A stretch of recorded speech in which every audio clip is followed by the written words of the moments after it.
Okay, everyone, this is the fan show after the Everton 3, Tottenham Hotspur 2 game at Goodison Park.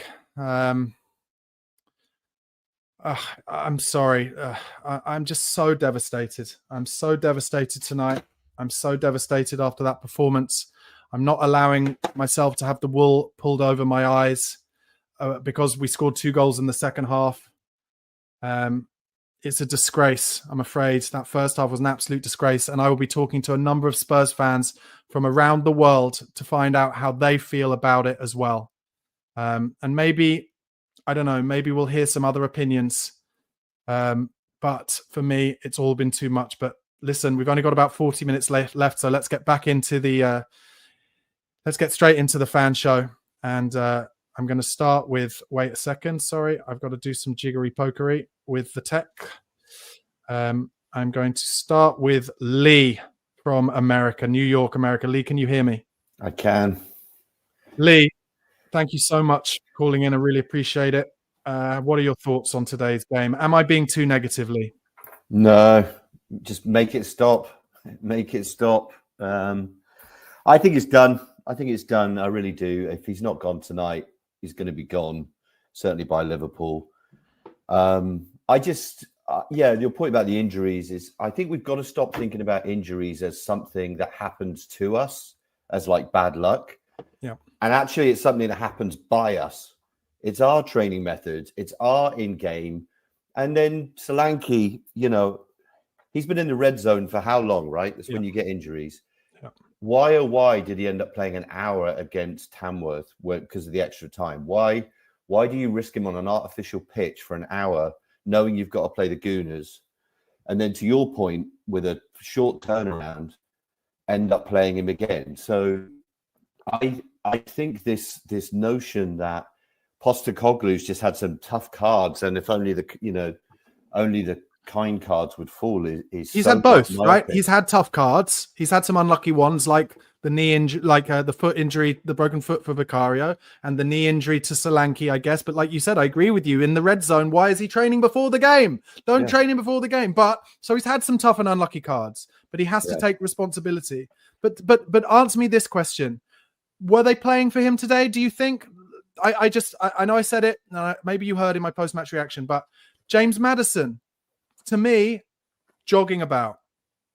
Yeah, I think my sense on the first part of the first minute reminded me of that game at Newcastle where a couple of years ago where we suddenly changed to a back four and nobody knew what the hell they were. Scalini, right? Yeah. There was an element of the first 20 minutes. I don't think anyone had a clue where they were meant to be. Like it looked like everyone was lost. And then the heads went down, exactly. And so I agree with you. Once we got a goal back, all of a sudden people perked up. So I don't think it's a uniform thing. No one's playing for him, but I think there are players, clearly, like you said, Maddison is an obvious one. But I just don't think they have a clue what they're doing. And I think mentally they've gone. Physically, we know they're struggling. But I think we're in a relegation battle. And, the sooner we start calling it for what it is, we are. And the cups, I think, are an illusion. They're an illusion because we still got the cups. Well, we're going to be out of the cups pretty quick.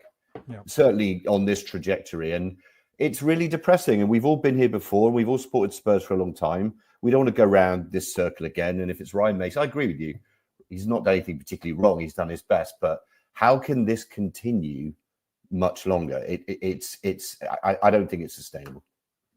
I just think... I just don't... I don't really know. I guess the thing, what you said, I agree with all of it. And I think for me, it's like when we talk about the cups, and I've been guilty of this as well, right? When we talk about the cups, or I listen to the podcast I listen to and they talk about cups, it's almost like I'm taking myself away from the fact that these are players who also look at the Premier League table and see that we're in 15th. And some element of them must be like, oh shit, like we're actually fucked here. and you lose confidence. And they're the ones who have to go out in front of 60,000 people at home in 15th, where we haven't won a game basically other than that Southampton game in 10 or 11, and suddenly turn it on. And I'm forgetting about that. And so that's me being guilty of that as well, because I've suddenly been like, oh, we'll win a game here or there. We'll beat Leicester or we'll beat Everton or whatever. Well, we're not beating anyone. We're not. So that's for me why today being the first time where with my eyes, I've seen them not play for Ange anymore. That has always been what's been talked about as the cutoff for Levy, where Levy is like, oh, well, they're not playing for him. Well, actually, before that, it's usually, oh, we're not going to make the Champions League anymore, so I sack someone. Well, if it's not that, it's certainly, as shown when Conte left, when, as I said earlier, we were nearly in third place in the league when Conte left. Right. And it's like, oh, they're not playing for Conte anymore. I've heard it from within the changing room. I sack him. Well, the difference this time, I think, is basically, maybe twofold, which is Levy has heard, in my opinion, all of the stuff or seen all the stuff on social media about how angry Spurs fans are, or a big proportion of the Spurs fans are, that from when he sacked Mourinho before a cup final. Exactly. Right. So he's like, oh, well, we're in a semi-final. I can't do that. Okay. But we weren't in 15th then. No. So it is different. Well, it's different. And also, like, what do, as good as we played in the first leg and without Solanke, what do we think is going to happen at Anfield? I mean, do we really want to sit and watch that? I mean, it's got to that point where it's not just, Liverpool's one thing, but like, that was embarrassing today. Like, Everton, it's the whole, the new stick we're beaten with is the Dr. Tottenham thing. Team who's can't score, Dr. Tottenham. Team who's not beating anyone, Dr. Tottenham. And I think all of us are just sick of it. Like, I'm just sick of it. Like, the fact we got to show up at work tomorrow and face people. Well, I mean, I get away with it here because I'm in New York, but in the virtual world, the abuse is going to be coming from. Well, you're in New York. I mean, just as a very weak segue, I said in my post-match, go to Bournemouth and offer them 20 million. But also, I'd be tempted, if I'm leaving, get on the phone to Pochettino and pull on his heartstrings somehow. No. I know there's a lot of stuff like don't go back or whatever, but actually, in terms of a man who can defend and attack with his team, I would pull on his heartstrings if I was Levy somehow. That won't happen, I'm sure. But I just watched a bit on the BBC with that Thomas Frank. He did that dinner with Gary Lineker, which was kind of weird, cooking up fish. But he seemed to be leaving the door ajar to, like, I'm not going to be at Brentford forever. And I like Frank. Yeah, I like him. I like him a lot. So I think I don't know. I think we're all at our wits' end. And I think somebody said recently, you can be pro Spurs and still criticize the manager because you have to say what you see. And I just don't think this is sustainable any longer. I have to say, I think I'm pro Ange, but can also think that Ange isn't sustainable. That's kind of how anymore. Yeah. Listen, Lee, thanks so much for being a part of the show today. I really appreciate it, and hopefully I can speak to you after a less upsetting day in the future. Let's hope so. See ya. Cheers, mate. Bye. Okay, next up, one of our regulars, Paul in Ireland. Paul, how are you feeling today? Barnaby, if I don't laugh, I'll cry. That's how it is at the moment. I kind of agree. I think that was the first time I've seen a Spurs team not play for the manager, and it was fairly evident for the vast majority of that game. You pointed out the right players. Maddison was one, did very, very little, which is disappointing. Like, these boys they're on big wages, they're on big contracts. Maddison came into the club a year and a half ago from a relegated Leicester. This is our playmaker and so on. And I think in the whole 18 months he's been with us, he's done nothing. I just don't think he's been a great signing at all. I think he looked good before that injury, didn't he, to be fair to him? He did. Yeah, look, in fleeting bits, yes, he did. He did look good, but too sporadic. You bring a player in for a price like that, you would expect him to be, good on a regular basis, and he just hasn't been. Even when he was probably fit before the injury, he just, maybe 2 games good and 1 off game, and then he hasn't done it for me, if I'm honest. Neil, can I ask you, where are you at with Ange? Do you think it's going to happen? I'm still pro Ange for my sins. I really am. I'm in the Cork Spurs supporters club here in Ireland, and a lot of members, and we all talk quite regularly. And I saw there was a message came through in a WhatsApp group today about we actually have a first 11 injured, and it's probably better than the team that was playing. It was far better than the team that's playing today. Do you think Ange needs to take some responsibility for those injuries as well? 100%. Like I get it that the training regime is relentless, and along with Solanke, look, he should not have been playing. Well, whatever, not been playing against Arsenal, but straight away, as you said, wrapped in cotton wool, you're doing nothing until you step on the pitch at Goodison Park on Sunday morning. Yeah. Absolutely nothing. You're going to sit on the couch and not move. Yeah. Literally, because we needed that many people fit. Like, they were seriously struggling. Yeah. But at the same, you know what, Barnaby? At the same time, I think Ange is being let down as well. We are 19 days into the January transfer window. He knows that the board know what positions we're struggling in, and we've bought a goalkeeper and nothing else. Now, I know that there is a particular profile of player that suits Ange's game plan and the way we want to play, and maybe those types of players are not available. But the outfield badly needs help. We all know that, but we've only bought a goalkeeper in 19 days. Like, he needs. What are we going to do? Are we going to sit back and wait until the 31st of January? Well, probably. But the thing is, we need about 6 players. Oh, I agree. Minimum. I agree. Yeah, which we're not going to sign. No. But like, we bought a goalkeeper, and look, I'm no doubt, he's one for the future. But when we bought that goalkeeper, yes, I know Forster went out injured, but Brandon Austin was available. Did we really, really need to buy another goalkeeper? Could we not have spent that money on, a midfielder or another striker or that we absolutely need? I think we would. I'm sorry, but I think we would have. I think we would have lost about 4-0 against Arsenal, and I think we would have lost many more if we'd had Austin in goal. That's just on the basis that I used to be a goalkeeper, and Austin did a great job in that one game. But in terms of just more than anything, almost like the assertiveness from set pieces, certainly against Arsenal. But anyway, that's a different point. I think I just want to ask, before I let you go, Paul, you're supporting Ange, and do you know what? Credit to you for that. But do you think Ange will still be the manager for the Thursday night game?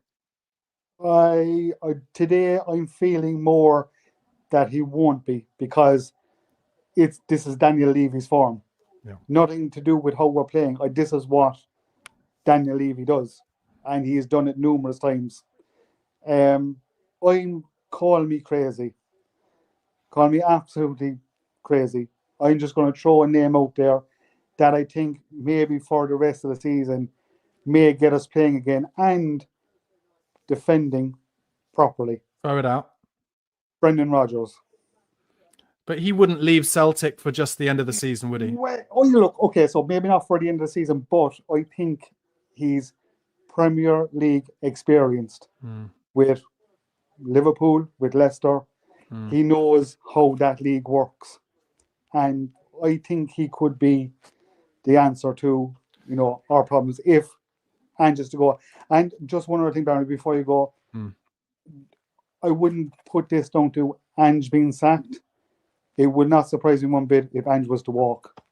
Yeah, well, do you know what? I've been thinking that for a while. That if I was Ange, I'd be tempted to walk. And I'm glad you brought that up, Paul. Yeah. Because I would be. Because I listen, he's in a position where it is virtually impossible, I think, on both sides. But yeah, who knows? Listen, Paul, thanks so much for being part of the show, mate. And I will speak to you again, hopefully, after happier times. Anytime, Barnaby. Thank you very much. Bye-bye. Okay, next up, we are going to Glasgow in Scotland. And Neil, how are you feeling after that game? And obviously, you've been listening to some of the callers so far. How do your thoughts differ? I don't know. I've been a huge supporter of Ange. But watching that today, it's getting harder and harder to justify. I just think some of the injury problems that we've got, he's getting the team selection wrong. I think this player's out there crying out for a rest. So why did the likes of Richarlison not start today? Mikey Moore, even Reguilon, give him a run out and give some of the others, rest some of those tired legs. Kulusevski looked out on his feet today. Aside from that goal, which was a contender for goal of the season, I think it was a brilliant touch, but you could see he was struggling. And so Neil, you say you're finding it more difficult. What do you think? They cut a lot during the game to Daniel Levy on the sidelines. Where do you think his head will be at tonight, based on your experience as a probably a Spurs fan of a similar age to me? I'd say. Yeah, I mean, he's never been shy at pulling the trigger in the past, has he? But they've been very vociferous in their backing of him. It would appear they have, yeah. They're very backing of the project. They knew that they were bringing in a project manager. It's the profile of players that we've been signing, suit the style of play that they want him to bring to the club. I kind of still hope that he's given the time, but I've had so many arguments with my Spurs supporting family. My brother and nephew in particular want him out, have done for a long time. I go back to before he was appointed, the summer before he got the job, I had a conversation with a friend of mine who lives in Brisbane and raved about Ange Postecoglou and the difference he made, not just to Brisbane Roar as a team and a football club, but the way he sort of galvanised the city. Everyone wanted to go and watch them. Everyone's, they went from complete indifference to uniting a whole city behind a football club. I'm in the middle of reading the Vince Ruggieri book about the Ange Ball biography, and it's very inspiring.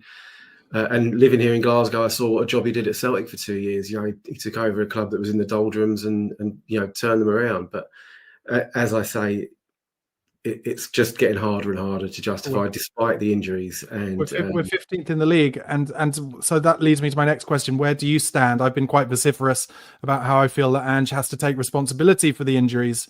Not all of them; some have been bad luck, but certainly in terms of the amount of hamstring and muscular injuries. Where do you stand on his responsibility for that side of things? Because I'm kind of unwilling at this point to use it as an excuse anymore.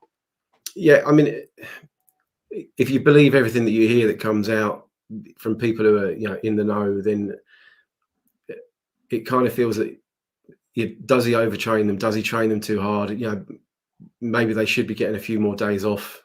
So yeah, he has to take. He's the manager of the club. He has to take some responsibility. Sorry to interrupt, but everything we heard about Conte was that he was the hardest trainer ever, right? That it was like he'd tell his players to eat grass, but we never had an injury crisis then like we do now. So it must be not just about the toughness or the relentlessness of the training, but something in the drills as well. Something in the maybe I don't have an answer, but for me, I cannot call it coincidence anymore.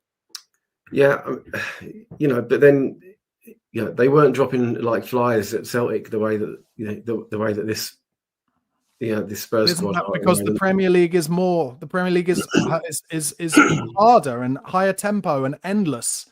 Yeah, I accept that, and like I say, I do feel that he's perhaps not rested them on occasions when he probably should have. Particularly when you're going through a period like this. So there probably is some truth that I think he's been terribly unlucky as a manager. I think there's the players have let him down on more than one occasion. I'm not quite sure yet. I would say that they're all not playing for him. But you look at the likes of Son today. Should have scored twice in the first half. Disgraceful not getting a shot away when he was clean through, and the cutback he received from Kulusevski, the tameness of the shot that was right into Pickford's arms. Really, it's just not good enough from somebody who's so experienced and an international captain. He looks spent. He really does. He does. Listen, and again, another reason to maybe have started Mikey Moore today, but Son seems to be getting in the team no matter what. Yeah, Neil, listen, thanks so much for being a part of the show. Really appreciate it, and I hope we can speak again after a better performance.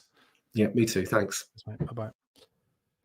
Okay, next, let's go to South Africa and Linton. Linton, 3-2 defeat, absolutely shocking and disgraceful first half.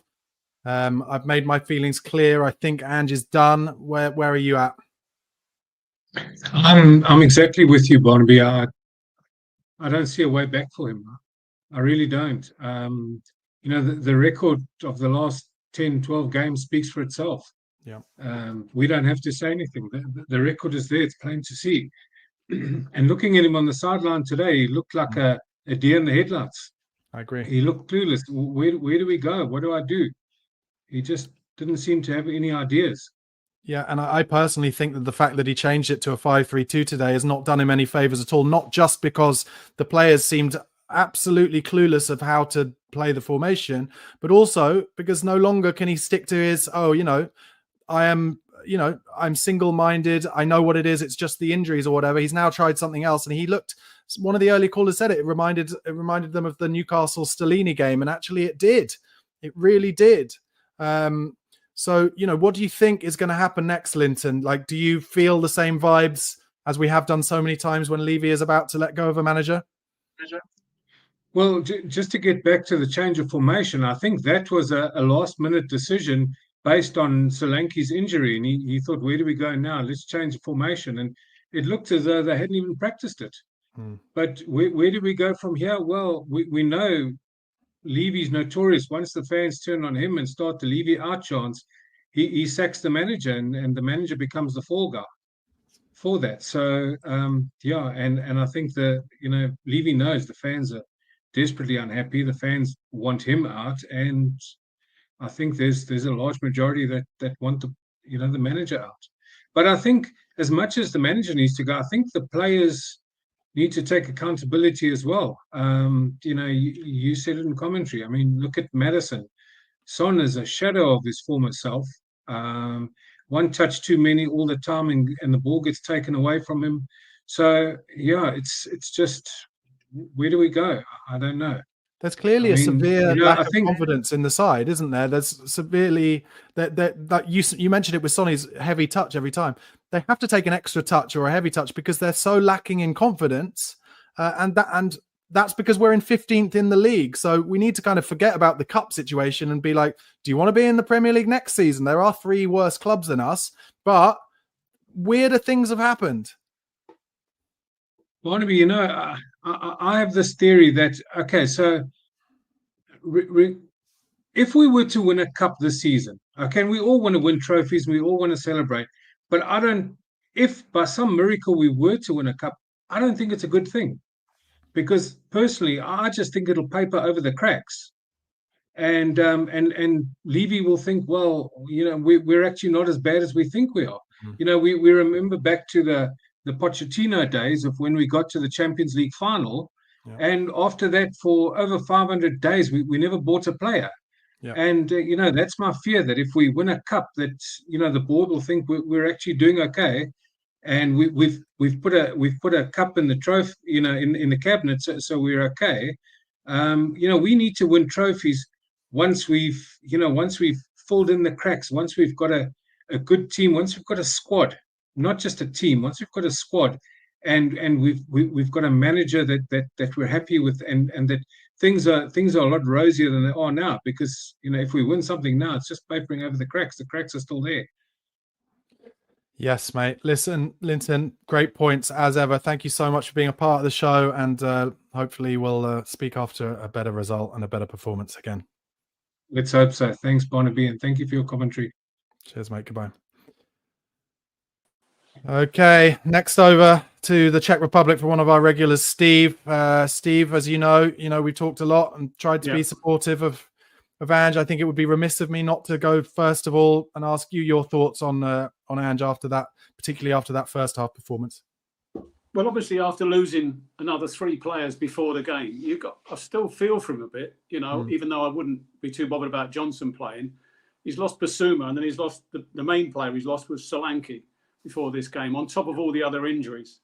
And I do feel, as the last chap there from South Africa just alluded to, or maybe the guy before him, Son had, at least, I think, 3 good goal-scoring chances in that first half. Yeah. And he didn't take one of them. It couldn't change the whole complexion of the game. That's one thing.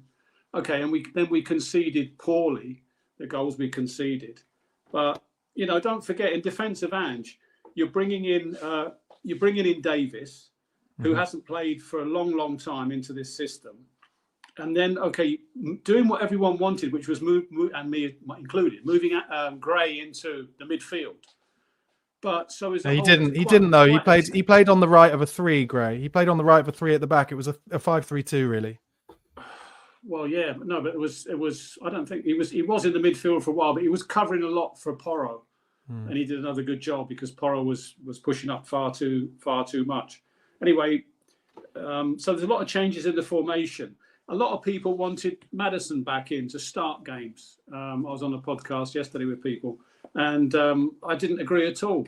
They're saying he's there to open up defences. At the moment, he couldn't open a tin of beans. I think he's fallen out. I think he's obviously fallen out with Postecoglou, and that's why he's not playing. It has to be. Perhaps, and today, he it was almost like he on purpose put in a 3 out of 10. It was horrible to watch. It was horrible. I don't know. I mean, I wouldn't like to sort of conjecture about that he was doing that deliberately, but I don't know. He's not really been performing much this season anyway, although he scored a few goals and made goals. Not really turning up in big games. I thought Dragusin for the second goal was abysmal. Yeah. The way he kept backing off, and then turned and they scored that second goal, which was a bit of a cracker. Yeah. I thought the goalkeeper played extremely well. Obviously, despite conceding 3 goals, and I know you used to be a keeper, or maybe you still are. He did really, really well. He's not really at fault. I like him a lot. Any of the goals at all. Very unlucky the third one just before half time. With that was. But my another disappointment was I said in the show last night with Chris that I didn't think we should to start Son.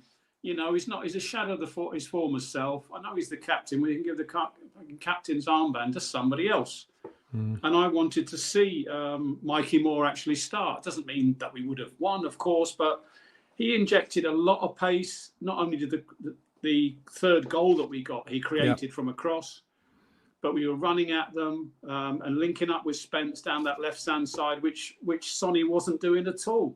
And he moved inside, obviously. So I was disappointed that he left it until about the 72nd minute, with about 20 minutes to go of normal time before he brought more on.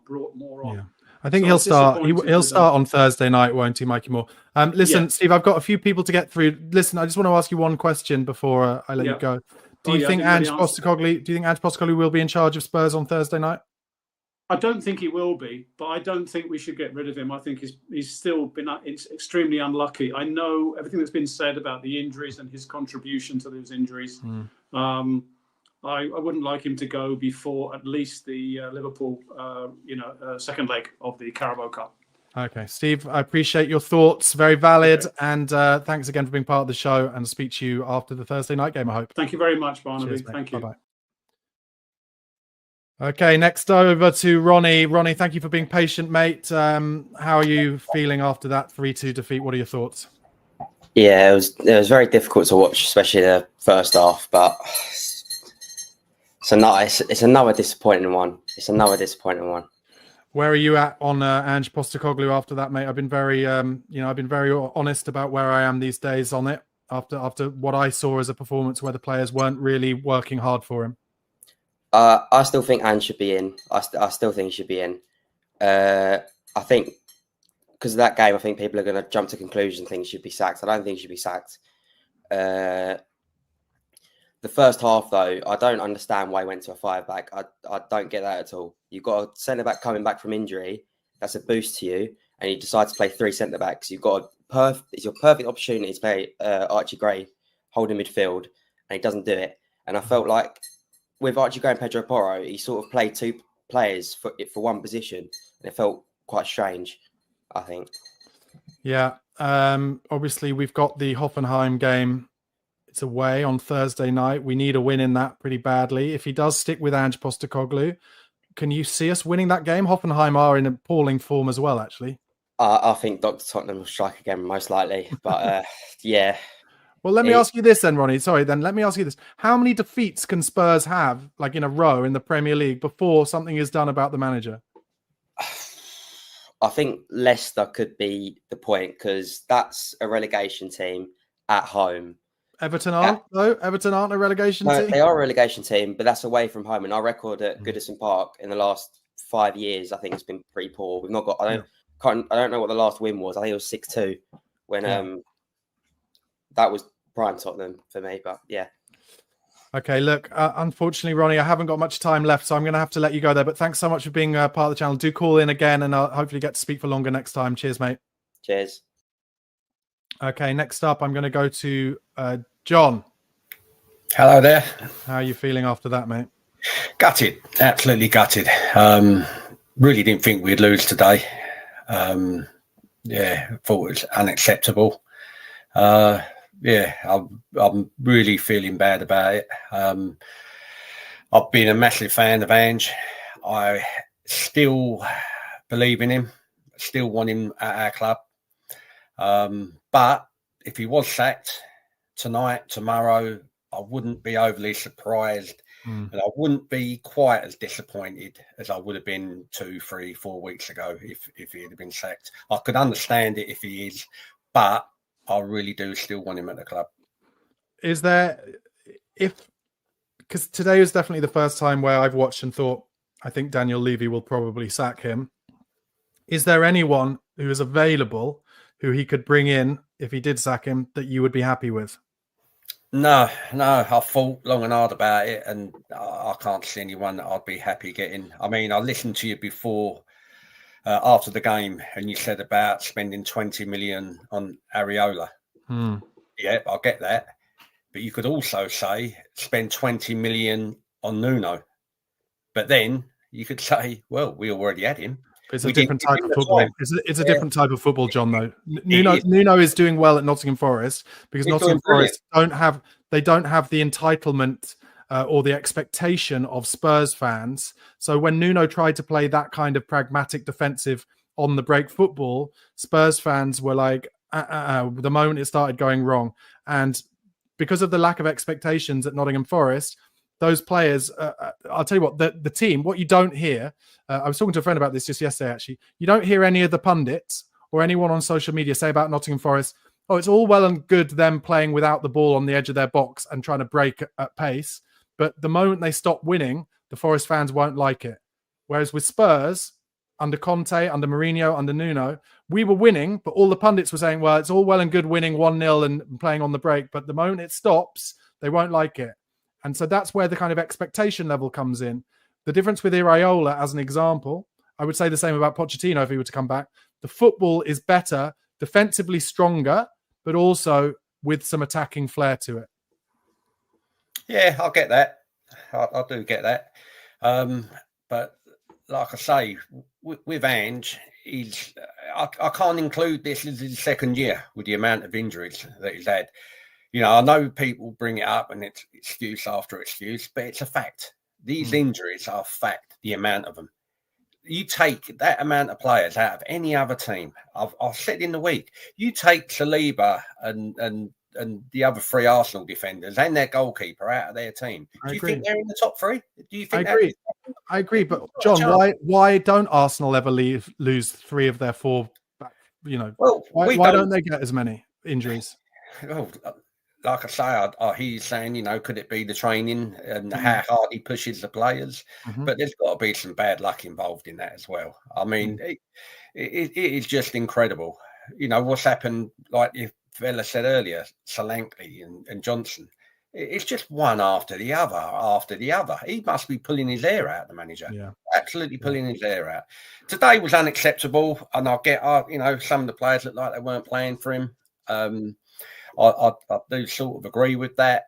What gutted me was with half hour to go, I said, you watch.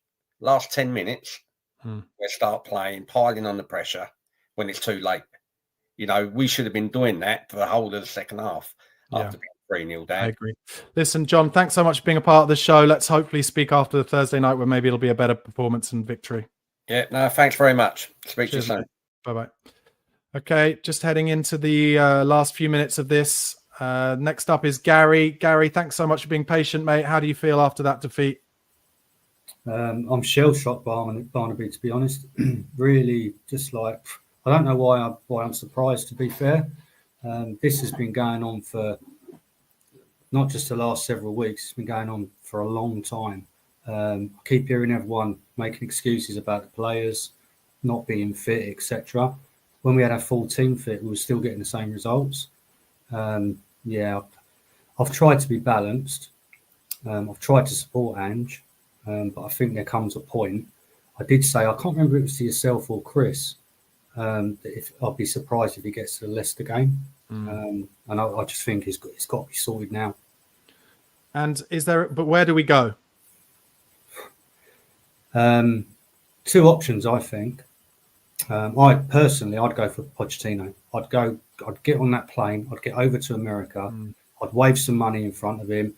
Like you said earlier, I'd play on his heartstrings. I'd take him back. Problem is he's moral though, isn't he? He's always talked about how moral he is. Yeah, I'd take him back in a heartbeat. When Pochettino was the manager, for me, it was the best time supporting Spurs. For me personally, when the players went on the pitch, when I sat watching the game, I always felt very confident. And even when we lost, very, very rarely did we play like we played today. It's a disgusting performance today. I don't get wound up. I'm beyond wound up. I can feel myself getting wound up. Do you know what I mean? It's just shocking. I think he's got to go now. If we can't get Pochettino, I can't see us getting a manager now that's already working. I find that hard to digest. But you've got that Terzic, I think that's his name. Yeah. He'd be another potential option. But are you going from the frying pan into the fire? I'd go for Pochettino without hesitation. I'm adamant. Listen, Gary, thanks so much for your thoughts. I've only got a couple of minutes left, so I'm going to have to let you go. But thanks for being a part of the show, and hopefully we can speak for longer next time. Cheers, mate. No worries, Barnaby. Thanks, mate. And my final guest today, thank you for being so patient, Steve Crane. Steve. How are you doing, Barnaby? As bad as I am, and I totally agree with you, he's got to go tonight. I was on the fan show with Chris and Craig the other day, and I said that, I said, please not Poch, which Poch was still in charge. Please, Ange, prove me wrong. Prove us doubters wrong, that you can take the club forward. He's not going to prove me wrong. Does anyone seriously think we're going to go to Anfield and not get battered? The guy's out of his depth. I'm nothing against Australians, but he's worked in Mickey Mouse leagues, and this Australian clown is going to take us down. We will get relegated if we keep with this guy. Daniel Levy, if you're watching, mate, get on the phone to Bournemouth FC and get that man as our manager. Look what he's doing with that club.